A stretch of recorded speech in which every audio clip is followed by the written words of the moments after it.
Bonjour à tous, bienvenue, nous sommes au Savannah Coffee avec les gars sûrs, Aziz, à ma gauche, notre expert en statistiques. Chanter, ridicule, statistique ridicule, c'est important.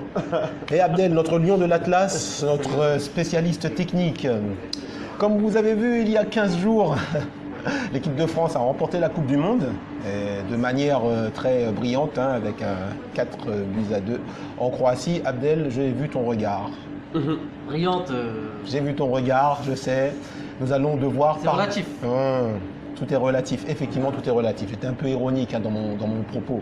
Mais en tout cas, le mondial est gagné. Nous allons parler de jeu aujourd'hui, dans ce hors-série Les gars sûrs. Pourquoi de jeu?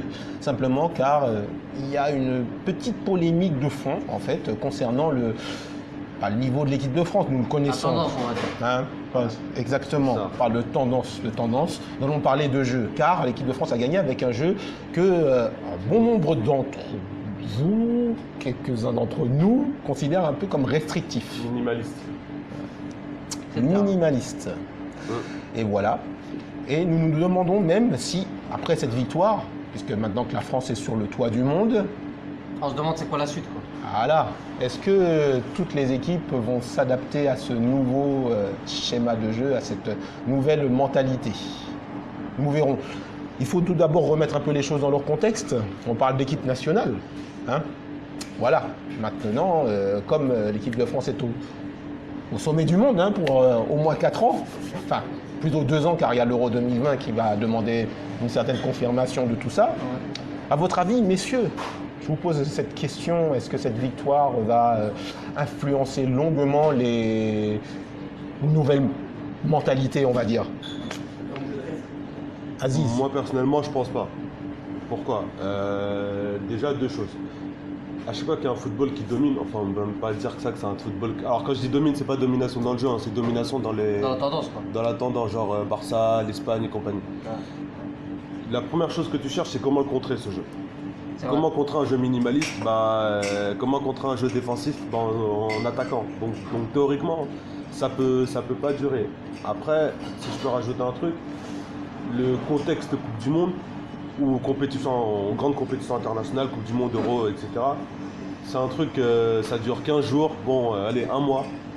Ça dure 1 mois, t'es dedans, sachant que tu sors d'une saison à 60 matchs, allez, 50 en moyenne. Oui, saison harassante. Que tes joueurs ne se connaissent pas tant que ça parce que ils jouent pas dans le même championnat, ils jouent pas dans les mêmes équipes. Surtout, on peut, je pense, voir la tendance que ça joue dans des équipes nationales qui n'ont pas de championnat fort. Ça veut dire le Portugal, la France. C'est pour ça que je pense, selon moi, que c'est un peu la solution de facilité. Et d'ailleurs, ça a marché. Donc là, on peut Pour toi, blâmer personne. c'est plus facile de mettre ça en place que plutôt que quelque chose de plus, Totalement, ouais. C'est plus facile et c'est plus facile sur une période réduite. C'est-à-dire que sur une saison, tu te fais insulter. Ça, c'est sûr. Sur 1 mois, t'es dedans, t'es dans la compétition. Ton but, clairement, c'est de gagner la coupe. Il est vrai aussi, il y a une chose qu'il faut remarquer, c'est que Deschamps n'est pas parti tout de suite avec ce jeu très restrictif. Ah non, au début, c'était pas du tout comme ça. Contre l'Australie, il avait aligné l'équipe de rêve, pratiquement, avec Dembélé comme ailier. Et malheureusement, ça. C'est ce que je disais la dernière fois quand je discutais sur Facebook. Tu peux pas mettre en place une équipe compétitive joueuse si ça n'a pas déjà été travaillé en amont. Oui, c'est Tout à sûr. fait. Tu comprends ce que je veux dire? Oui. C'est sûr qu'il avait fait qu'une fois contre l'Italie. Il a fait qu'une. Même pas. Rien encore. Même pas, à moitié, oui. ouais. Il a essayé contre les États-Unis, ça n'a pas très bien marché. C'est contre l'Irlande qu'il avait joué comme ça. Irlande. Ouais, Oui. contre l'Irlande qu'il avait joué comme Mais ça, c'était bon. Il voulait tester sur les matchs de préparation. Oui, bah oui. Mais je pense que sur ce match-là de l'Australie, c'était en gros pour dire vous avez réclamé des joueurs de ballon, vous avez réclamé cette compo-là. Parce qu'en général, les gens réclamaient cette compo-là. Il y avait entre guillemets un petit Giroud bashing, mais c'est un autre débat. Ah, c'est un autre débat. Vous avez réclamé cette compo-là, je vous la donne. Regardez, ça ne marche pas comme ça marche comme moi je le veux. Et Oui, mais pour moi, c'est comme ça que je l'ai ressenti. Le contexte est différent parce que tu joues comme ça contre l'Australie. L'Australie, c'est une équipe qui joue bas et qui fait du kick and rush. Donc c'est normal que ça n'ait pas marché. Limite, on aurait plus pardonné de jouer comme ça contre l'Australie que contre la Belgique. Parce que la Belgique, si tu mets l'équipe de l'Australie, je pense mais que comme tu je leur t'ai dit, ramènes ça beaucoup. se travaille C'est en clair. amont. Oui, C'est effectivement. Ça travaille en amont, Je suis d'accord avec toi. mais les gars, on est en train de se dire un truc quand même là. On dit ça se travaille en amont. On a quand même des joueurs que le monde entier nous envie à chaque position.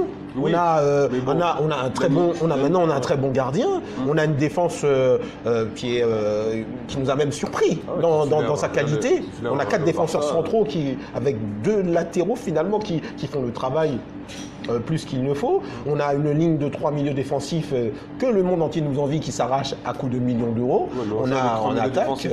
c'est vrai. Tu viens de le dire, on Ben joue avec oui. 3 milieux défensifs. Ah ben ça a été Ah, tu vois. l'adaptation. Est-ce que ce style de jeu Non. a tendance, toi Aziz, tu penses que non? Moi, Ça n'a pas clairement, tendance Ah, à pour sortir du clairement, cadre à- de l'équipe à de France. continuer. Clairement non, parce que... Pour sortir du cadre. un Oui, peu. parce que là, Ouais. cette victoire-là, il faut quand même prendre en compte le fait que beaucoup de médias internationaux ont loué cette victoire en disant c'est magnifique, c'est la victoire du groupe, au-delà de l'individu. Et effectivement, c'est une équipe qui ressemble Bah, à Didier Deschamps. moi, j'ai le- C'était le cas en 2014. Hein. Ouais. C'était le cas avec l'Espagne, tu vois, c'était le cas avec... En 2014, c'est l'Allemagne, l'Allemagne qui gagne. Oui, justement. Mais l'Allemagne c'était gagne la avec victoire- du jeu. Oui, mais c'était la victoire du groupe aussi. Oui, mais Tu vois, l'Allemagne je a quand pense même que- envoyé plus de jeux que l'équipe de France. Oui. On est bien d'accord. Ah non, mais on est totalement d'accord. Non, mais en fait, ce que tu dis que... Il parle de groupe, en fait. Oui, on parle de groupe. Tu dis que la victoire, elle est louée parce que c'est la victoire du groupe, mais pas parce que c'est la victoire du jeu, tu vois. Ouais, bien. C'est là la nuance. C'est ça. Après, moi, voilà, je reviens à ce que j'ai dit tout à l'heure. En fait, il y a deux tendances qui se rejoignent. C'est déjà, tu n'as pas de championnat fort. Donc, tu n'as pas de, C'est vrai, on n'a pas- t'as pas de gros clubs, à part le PSG, mais tu n'as pas de. Oui, t'as le PSG et T'as les pas, autres. t'as pas de championnat fort sur lequel tu peux te reposer sur une tendance typique la Liga, tu vois. Oui. La Liga, t'as 18 des 20 équipes de Liga qui jouent Qui à peu développent près du jeu, pareil. quel que soit le niveau, qui développent du essayent jeu. effectivement de marquer au moins un but de Voilà, plus exact. que l'adversaire. Donc C'est le football. déjà ça, donc tous les joueurs qui jouent dans ce championnat sont formatés pour jouer de tête d'une même façon. Bien sûr. En équipe de France, même historiquement ou même encore plus à cette époque-là, les joueurs sont disséminés partout. T'as des mecs, Ah, qui on jouent a en plus Angleterre, beaucoup. des mecs qui jouent en Angleterre, des mecs qui jouent en Espagne, des mecs qui jouent en Italie, plus beaucoup. Mais Pourtant, en Allemagne, on a des joueurs qui jouent dans des championnats, qui aiment le ballon, qui aiment faire Oui. du jeu. Tu as dit toi-même, Oui. on a un gros contingent en Première Ligue, on a un gros contingent en Liga, Ouais. et on arrive Mais c'est à c'est ce pas le même jeu. style, c'est pas le même style de jeu. C'est ça que je veux dire. Certes. C'est pas le même style de jeu. Certes. Par exemple, une Espagne où 80% de l'équipe c'est Real et Barça, ou Barça pour reprendre 2010. Quand ton milieu titulaire c'est Busquets, Xavi, Iniesta, les mecs qui jouent ensemble en club. Tu vois ce que je veux C'est dire? vrai. C'est un Mais après, ça fait pas gros tout. avantage. Non, ça fait pas tout, mais ça Pas quand tout. même. Parce que je pense que c'est aussi le. C'est une question de mentalité, Ouais. certes. C'est vrai. C'est parce je pense que que, c'est aussi le rôle du sélectionneur de pouvoir faire jouer les mecs ensemble aussi. Exact. T'es Ah, mais ça, c'est leur t'es première entraîneur de responsabilité. football, après c'est pas animateur. C'est leur première, Effectivement, c'est sa effectivement, première on est d'accord. responsabilité. Mais Et, tu vois, ouais, les contextes sont différents, ça que on est bien d'accord. C'est vrai que le contexte club, le contexte sélection, avec un sélectionneur qui ne voit ses joueurs que quelques fois dans l'année, au mieux, bon, Ils font voilà. 10 matchs ensemble dans l'année, quoi. C'est compliqué. On est 10 matchs d'accord. ensemble dans l'année, D'accord. dont la moitié c'est des matchs qui servent à rien. Nous sommes bien d'accord, mais Ouais. est-ce que, et j'insiste là-dessus, car nous avons de nombreux amis, et au-delà des amis, des personnes qui feraient Observateurs. des observateurs, qui ont dit, bon ben voilà, on a gagné. Nous sommes retrouvés à parler de beaux jeux, car nous sommes forcément de beaux amateurs jeux, ça, de beaux jeux, mais aussi de jeux, de jeux tout simplement, d'essayer de marquer d'ambition, d'ambition offensive. d'émotion. Il y a- Bon, après, les émotions, on les a eues parce qu'on a gagné. Mais, Certes, mais on en repart. Par exemple, les équipes qui ont été battues par l'équipe de France Ouais, mais vont ça, reprendre. ouais. Nous devons en parler aussi. La Belgique et la Croatie, pas En mal même de temps, joueurs, pas mal de joueurs de ces équipes-là Oui, se mais sont un peu plaints. ils ont été trollés sur internet, comme tu as vu Thibaut Courtois, etc. Ah oui, le fameux Mais somme. Tu peux pas. Le somme moi, belge. honnêtement, je comprends leur frustration. Ils ont pas raison à 100% après, faut pas abuser. Bien sûr. Mais Parce que dans l'absolu, Ouais, mais- c'était à eux de trouver ouais, les mais- solutions ouais, aussi. mais c'est ce que voilà. Hein C'était à eux de trouver les solutions. Là, Mais- je suis pas d'accord, ça fait un peu discours de mauvais perdant aussi, parce que ça veut dire que eux, ils peuvent le faire. Ça veut dire que quand tu le fais, ou parce que je pense que à quelques occasions, es amené à le faire. Donc quand tu le fais, on l'a vu leur match contre Tu le vas Brésil. dire contre le Brésil. Mais c'est pas. Après, oui, effectivement, c'est pas. Mais quand même. Aziz, le contexte du match contre le Brésil est un peu différent. Ouais. Ça reste le Brésil. Le Brésil qui a mis une pression immense pour pouvoir revenir au score. Effectivement. Et donc je pense que n'importe quelle équipe, à un moment ou à un autre, aurait peut-être fait le hérisson. Ça, c'est un faux débat. Pourquoi? Parce qu'on ne demande pas à ce que l'équipe ait le ballon toute la partie. On demande à ce que l'équipe, quand elle est en possession de créer, fasse du jeu. Je reviens au match du Japon contre la Belgique juste avant. Ouais. Très belle référence. Le Japon n'a pas eu la possession, mais quand elle avait le ballon, Oui, elle faisait un truc du ballon. Ah, Elle n'a jamais refusé Pourquoi je veux en venir le Japon n'a jamais refusé le jeu et ils sont morts avec leurs principes même, car ils ont essayé de jouer la victoire jusqu'au bout. si je peux Certainement me permettre, on est d'accord. ils ne se sont pas travestis. Ils n'ont pas travesti leur nature. Tout à fait, leur nature. C'est vrai Ouais, non, mais, que dans le fond, je suis d'accord avec vous. Après, quand tu perds et que tu critiques l'équipe qui t'a truc, ça c'est normal, hein, c'est humain. c'est le Non, mais jeu. ce que je veux dire- Moi, je pense que j'accorderais même pas d'importance à truc. Après, ils se sont fait troller. Ça c'est. Oui. Ils Non, sont mais fait ce que je troller veux parce dire, que ça c'est fait que- discours. Ils ont fait troller parce que ça Je suis fait d'accord avec discours toi, de mais ce que je veux mauvaise dire, c'est que je comprends leur frustration dans le sens où justement, vois. c'est frustrant. Effectivement. Quand tu regardes Mais même le match de la nous- Croatie, Nous, quand on a perdu contre le Portugal à l'Euro. mais les deux ne faisaient pas de jeu non plus à l'Euro. Non, mais quand C'est même. sûr. Mais Surtout que l'équipe de France s'est transformée pendant cet Euro-là. T'as pas entendu des joueurs de l'équipe de France, t'as pas entendu des mecs et tout, que les supporters parlent. Bah les supporters, nous, on est voilà. Les observateurs on ont est pas fortement de jeu. critiqué le Portugal, je vois pas pourquoi. Les observateurs, mais pas les joueurs.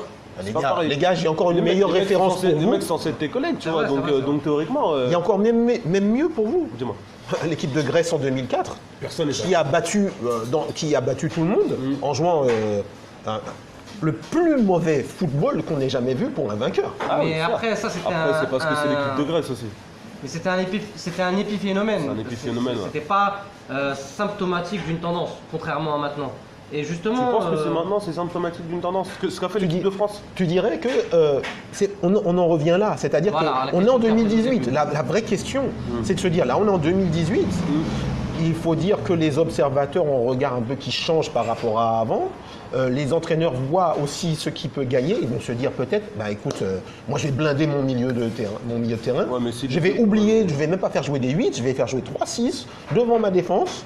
Et puis après, on voit ce qui se passe avec un joueur star, comme on voit avec l'évolution de Kylian Mbappé, qui est le leader technique, hein, on va dire maintenant, l'équipe de France. Parce que 98, c'était à peu près le même style de jeu.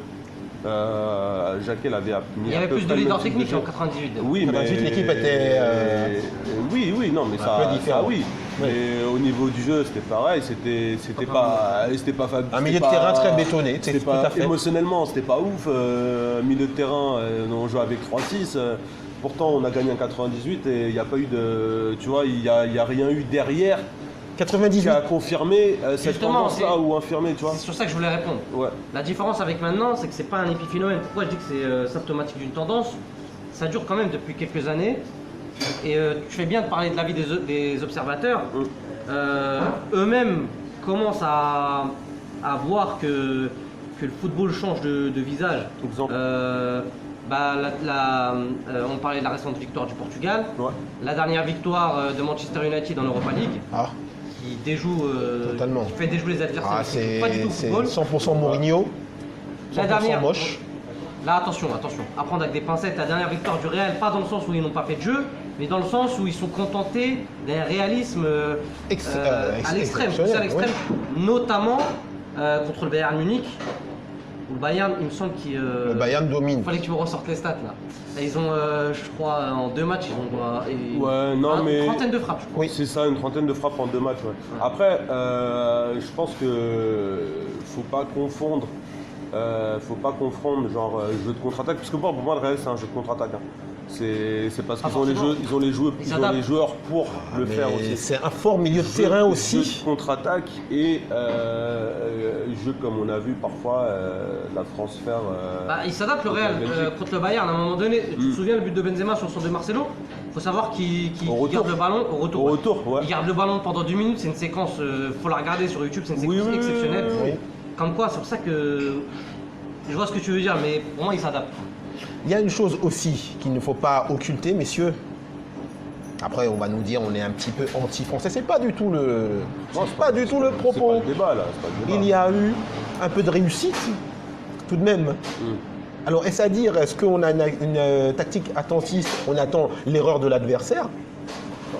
Ou est-ce qu'on attend Si, ça fait partie des tactiques qui peuvent être employées, effectivement. Certes, mais on a vu quand même un pourcentage pas de chance, mais bon, de facteurs positifs, de fait de jeu très positif en faveur de l'équipe de France. Hein, Mais pourquoi aussi tout de même, non, mais ouais, la VAR qui marche pratiquement à Ah oui, mais 100%. comme je te disais la dernière fois, le facteur réussite, c'est très risqué. Pourquoi? Parce que ça ne dure pas toujours. Bien sûr. Et le jour où, Normalement, entre non. guillemets, le jour où la réussite ne sera plus du côté de l'équipe de France, là les critiques vont pleuvoir. Et juste pour revenir à la question de tendance, pourquoi je parlais de tendance aussi, Bien sûr. pour en revenir plus globalement, je pense que il y a un déclin footballistique quelque part. Ah. Les joueurs, les grands joueurs, pour les stats. déjà. Et puis il y a de moins en moins de grands joueurs, je trouve. Il y a de moins en moins de grands joueurs éparpillés aussi. Il y a de moins en moins de concurrence. C'est sûr. Ouais, c'est un peu À titre d'exemple, c'est un peu parmi la tant NBA, d'autres, quoi. quand tu regardais la Liga, des fois c'était Valence qui était champion, des fois c'était le Depor, si je dis pas de bêtises. Ouais, mais pas. Tu sais, ce sont des temps- Mais fait, je veux dire, ils rivalisaient quoi. Le défaut, c'était une fois tous les 10 ans. C'est une aussi, hein. tendance, Oui, mais- c'est une tendance qui est quand même Oui. récurrente. Mais Dans les grands championnats, la tu as des. concurrence n'était pas autant Ça, élargie. c'était avant. Maintenant, tu regardes les 10 dernières années. Relativise ton propos. Les champions sont souvent les mêmes. Ont souvent à de rares exceptions. À part la première ligue. Ça va tourner à 2-3 équipes. À part la première ligue. Voilà. Non mais Y je a me que suis la- mal y a que la exprimé. Ce que première- je voulais dire, c'est que Non, mais j'ai compris. ce que les tu- inégalités s'accroissent, voilà, entre les. Ah non, mais ça, Ça, c'est sûr. Ça, c'est sûr. Ça, c'est des questions de revenus, Ça, c'est- questions de c'est la- ouais, non, mentalité. l'arrêt Bosman. Les grands, ça Non, dépasse le cadre pas de l'arrêt que l'arrêt Bosman. Bosman. Ça dépasse le cadre de l'arrêt Bosman. Non, mais La ça- répartition des biens. Parmi d'autres facteurs, oui. Ça, c'est sûr. Mais de l'autre côté, tu as les richesses qui ne sont pas bien réparties, etc., etc. Bon, ça, c'est un autre débat. Pour dire, Après, des richesses, oui, non, mais après, bon, là, on va rentrer dans un débat économique. je sais là, pas, voilà, moi, là, ça dépasse un peu le cadre, ça dépasse le cadre du jeu, le modèle Mais je vois ce que je veux économique. dire. Mais, non, c'est juste que les mais joueurs voilà. doivent se retrouver dans des grandes équipes. Bah, tu retrouves le phénomène, toi, tonton qui suit la NBA. Malheureusement. On le déplore aussi dans. On le déplore un peu. Bon, les sports. en NBA, En NBA, on on fait juste, oublie- on ouvre juste cette parenthèse. Vous voyez que les grandes stars vont uniquement dans les grandes équipes, Dans les grands marchés. dans les très grands marchés, les marchés visibles et les marchés qui ça. peuvent leur permettre d'avoir la fameuse bague. On passe, pour conclure, à la question. Le football, donc, est-il en quelque part influencé donc par cette victoire de l'équipe de France? Peut-il être en déclin, messieurs? Rapidement. Ah, je t'en prie, finis. Influencé, non. Parce que comme je l'ai dit, tout à l'heure. On parle de. Toi, tu vois ça plutôt du côté du football de sélection, donc épiphénomène tous les 2 ans. Épiphénomène, pas épiphénomène, non, peut-être pas. Mais contexte Coupe du Monde, 7 matchs, tu sors d'une saison, parce que maintenant, les joueurs, surtout dans les grandes sélections, jouent dans les grands clubs. Donc Oui. tu sors d'une saison à 60-65. Rakitic l'a fait 70 matchs. Aïe, Donc, 70 matchs quand même. voilà, tu sors d'une saison quand même, de saisons quand même qui sont éprouvantes. Oui. Les sélectionneurs, ils ne voient pas tant leurs joueurs que ça. Surtout pour l'équipe de France où on a vu par exemple qu'entre 2016 et 2018, 60% de l'effectif a été renouvelé. 60%. Donc on n'est pas sur un phénomène type Allemagne, Espagne 2006-2010, Oui. ou même 2006-2014, ou Allemagne 2006-2018, Oui. où les mecs sont là, ils ont 20 ans et grandissent ensemble. En équipe de France, on n'a pas ce phénomène-là. Donc, ça veut dire que déjà, que tu revois les collègues, là, 10 matchs, 10 fois dans la saison, Oui. je schématise, 10 fois dans la saison, et le sélectionneur, théoriquement, déjà, lui, Oui. son idée du jeu, elle est pas folle. Et en plus, les circonstances font que comment dire, les circonstances font que lui, ça lui facilite aussi, ça lui permet aussi de faire ça. Format, là, ouais. Voilà, donc pour moi, c'est pas un épiphénomène. En septembre, on va revoir la Ligue des Champions, on va revoir les grands joueurs et tout. Tout à fait.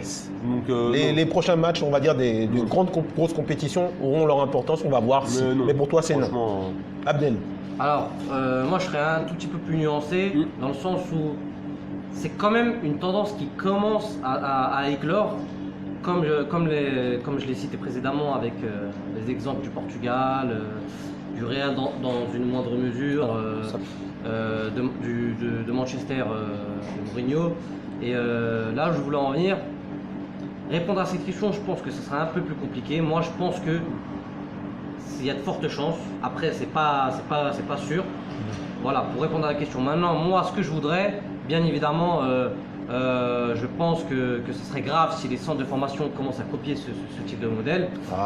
Pour la simple et bonne raison que, comment dirais-je, déjà, pour parler de l'équipe de France, le jour où Deschamps, parce que c'est bien beau d'avoir gagné une compétition internationale avec ce modèle, mais le jour où Deschamps ne sera plus là, quelles seront les fondations qu'aura laissé Deschamps? Comment on fait? Alors que, par exemple, je prends le cas de l'Espagne. Bon, Deschamps, il n'est pas DTN, tu vois. Deschamps, entre guillemets, il est sélectionneur. Donc, justement, j'avais le contre-exemple. Est-ce qu'on se dirige peut-être carrément vers ces genres de politique à partir des U15, U16, U17, U19? Qui sait? Tu as les contre-exemples parfaits. En Espagne, alors qu'à cet âge-là, on doit faire du jeu quand même, on doit s'éclater sur le terrain. En Espagne ou en Allemagne, ça n'a pas été le même sélectionneur. Pourtant, il y a eu des fondations. Qui ont duré quand même en Allemagne, il est là quelques années quand même. Et Deschamps, mine de rien, Deschamps il est là depuis 2012, donc je veux bien qu'on me dise il n'y a pas de souci, hein, mais pour les générations futures, je crains pas le pire, mais voilà, future française ou future mondiale? Déjà française pour nous, côté de la formation. Et côté mondial, j'ai un peu moins de crainte. Moi, j'ai beaucoup plus de crainte pour notre football à nous de national. Voilà, pour répondre à ta question. Merci en tout cas, messieurs, merci à toi. d'avoir répondu. Donc, spécialement, on envoie un grand bonjour à notre hermanito Andrés qui est au Pérou, qui n'est pas là avec nous aujourd'hui. Andrés, on te salue bien amicalement et puis profite bien de tes vacances là-bas. La fête nationale. En plus, c'est la fête nationale du Pérou aujourd'hui. Voilà, on avait un invité spécial avec nous que vous voyez, Footix. Voilà. Dédicace à tous les Footix. Le tonton. C'est une dédicace au papa des Footix. Le vrai Footix, c'est une peluche, attention, qui a 21 ans. Donc, c'est du sérieux. Je remercie d'ailleurs mon camarade Didier de l'avoir prêté. Voilà, chers amis amateurs de foot, c'était Bernard avec Aziz et Abdel. À bientôt et retrouvez-nous sur notre chaîne. On a du contenu lourd qui arrive. C'est ça. Voilà. À la prochaine.